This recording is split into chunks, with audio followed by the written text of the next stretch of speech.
Que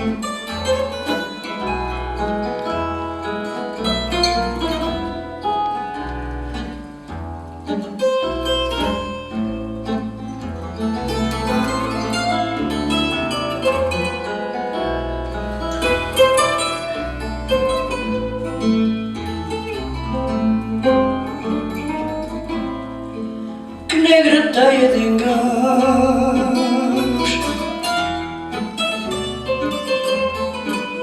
aquele homem me tecia,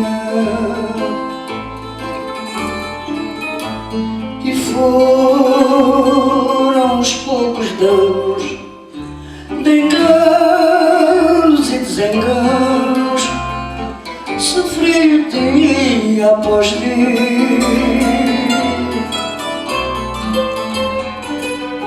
E foram os poucos danos de enganos e desenganos, sofridos dia após dia, onde o seu vulto passava, secavam as coisas puras.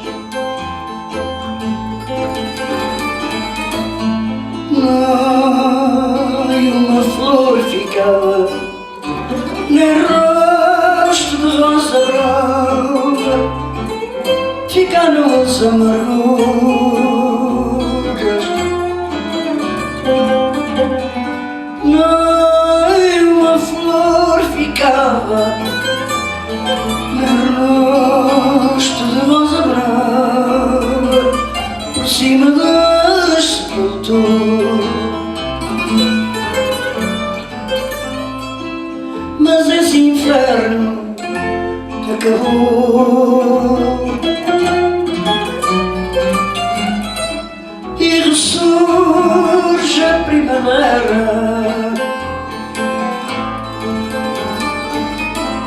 agora tudo mudou. Eu sou de novo quem sou, ele era mesmo quem